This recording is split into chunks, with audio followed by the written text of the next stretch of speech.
bagian yang tidak terpisah dari Undang-Undang Dasar 45. Kalau Undang-Undang P3 ditetapkan sebagai batu uji konstitusional dari Undang-Undang 45, Undang-Undang Dasar 45, apakah tidak berarti bahwa perubahan Undang-Undang P3 yang kedua kalinya tidak menyebabkan Undang-Undang Dasar 45 telah berubah lebih dari apa yang kita sebutkan saat ini? Untuk 3 pertanyaan konstitusi yang harus dijawab, itu akan menentukan ruang lingkup kriteria uji formil tersebut. Saya akan sampai kepada partisipasi masyarakat. Barangkali partisipasi masyarakat tentu sebenarnya merupakan wujud daripada demokrasi itu sendiri. Karena kedaulatan ada di tangan rakyat, tentu saja termasuk pembentukan undang-undang adalah hak daripada rakyat. Tetapi ketika telah ada pemilu, dilakukan penyerahan mandat dengan penuh kepercayaan kepada anggota, maka mandat itu diserahkan kepada anggota yang dipilih untuk memberikan keputusan atas nama rakyat tentang kebijakan legislasi.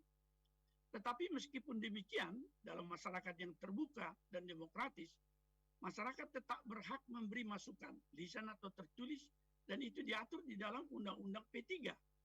Meskipun sebenarnya tidak diatur prinsip sebagai negara demokrasi, tentu saja kebebasan berpendapat dan mempengaruhi kebijakan publik, terutama dalam legislasi, itu menjadi hak yang melekat sebagai hakikat daripada demokrasi.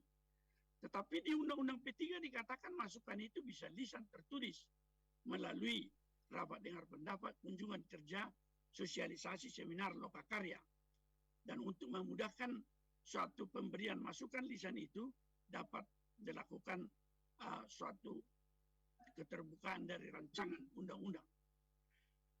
Partisipasi sebagai nilai inti sebenarnya di dalam demokrasi, dalam pembentukan kebijakan legislasi, sebenarnya merupakan memang nilai inti dari pemerintahan konstitusional sebagai prosedur dalam pengambilan keputusan proses legislasi, dan merupakan standar atau ukuran yang merupakan bagian yang tidak terpisah dari konstitusi, meskipun tidak disebutkan secara tegas.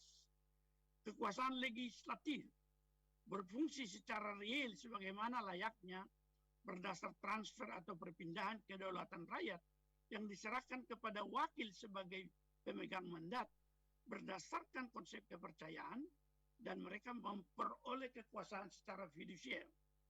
Penyerahan mandat memang tidak menggeser kekuasaan rakyat sebagai the supreme power yang tetap dapat memecat wakil atau mengubah legislasi yang dihasilkan jika dibuat secara bertentangan dengan kepercayaan yang diletakkan padanya, karena kedaulatan rakyat sebagai kekuasaan tertinggi tidak pernah berpindah dengan terbentuknya institusi perwakilan.